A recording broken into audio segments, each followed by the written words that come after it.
kejutan datang dari Anfield. Kevin De Bruyne dilirik Liverpool. Transfer market memang penuh kejutan, tapi yang satu ini benar-benar bikin fans geleng-geleng kepala. Kevin De Bruyne, maestro lini tengah Manchester City, dikabarkan jadi incaran serius Liverpool. The Reds disebut-sebut telah menyodorkan kontrak menarik untuk sang playmaker, yang masih jadi motor serangan utama rival sekota mereka.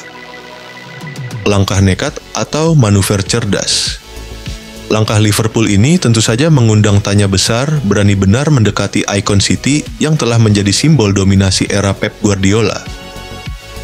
Tapi dengan masa depan De Bruyne yang mulai diselimuti tanda tanya karena usia dan cedera, The Reds mungkin melihat celah untuk merebut sang maestro dari Etihad.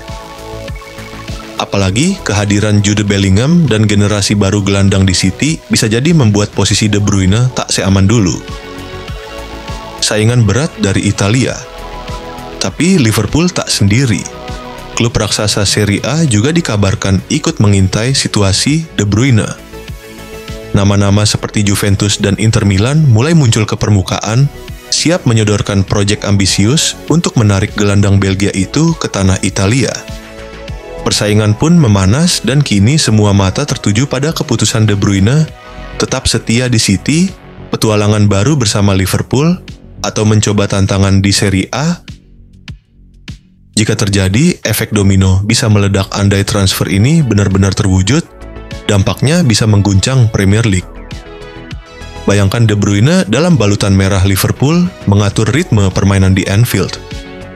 Dari sisi fans, tentu ini transfer paling emosional dan kontroversial dalam sejarah rivalitas dua klub. Dari sisi taktik, Jurgen Klopp mungkin menemukan potongan puzzle terakhir untuk kembali ke puncak Eropa. Arteta wajib juara musim depan atau dipecat. Waktu terus berjalan dan kesabaran publik Emirates terhadap proyek jangka panjang Mikel Arteta mulai menipis. Meski memperlihatkan perkembangan signifikan dalam 2 musim terakhir, tekanan untuk meraih trofi utama kini tak bisa lagi dihindari. Jika musim depan Arsenal kembali gagal mengangkat gelar, terutama di Premier League atau Liga Champions, maka desakan untuk mengganti nahkoda akan semakin nyaring terdengar.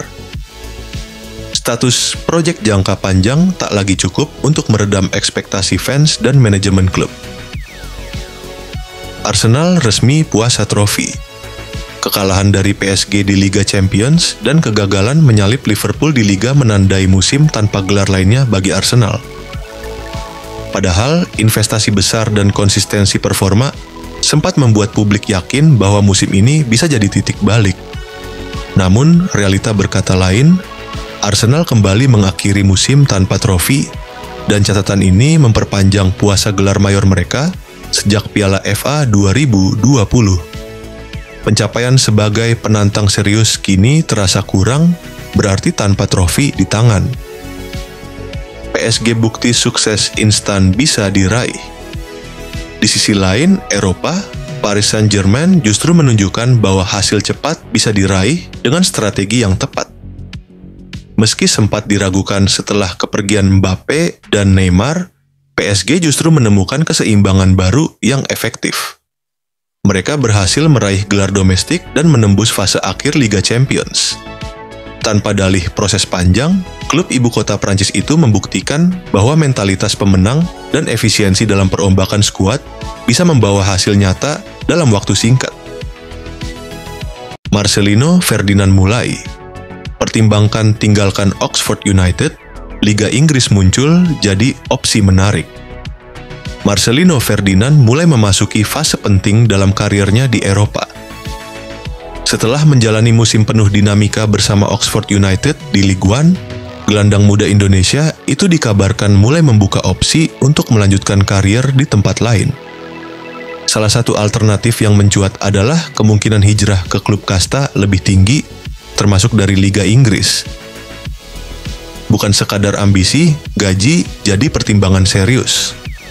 Meski tampil cukup reguler, isu soal kompensasi finansial mulai ikut memengaruhi masa depannya. Dibandingkan dengan beberapa pemain muda Eropa selevelnya, termasuk oleh Romani, striker muda Belanda yang sekarang sudah jadi WNI yang juga sedang naik daun. Marcelino merasa ada kesenjangan signifikan dari sisi gaji. Ini memunculkan diskusi serius di lingkaran dekat sang pemain soal apakah bertahan di Ligue 1 masih menguntungkan secara jangka panjang. Liga Inggris jadi magnet tapi harus realistis.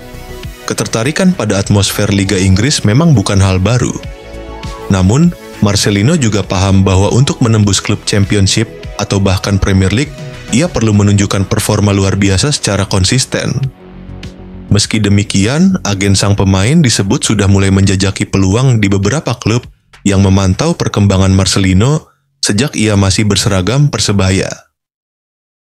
Komparasi dengan Ole Romeni buka diskusi lebih luas. Perbandingan dengan Ole Romeni bukan hanya soal gaji, tapi juga jalur perkembangan karier. Romeni yang sempat tampil di Eredivisie dan kini menarik perhatian klub besar, menjadi cerminan bagaimana pemain muda bisa berkembang pesat bila berada di lingkungan yang tepat. Baik dari sisi kompetisi, menit bermain, hingga kesejahteraan finansial. Langkah selanjutnya, evaluasi dan strategi musim panas. Dengan jendela transfer musim panas yang semakin dekat, keputusan Marcelino akan sangat krusial. Apakah ia tetap bertahan dan mencoba promosi bersama Oxford, atau memilih loncatan karier yang lebih besar? Satu hal pasti, performa dan nilai pasar Marcelino terus meningkat. Dan kini, semua mata mulai tertuju pada langkah berikutnya.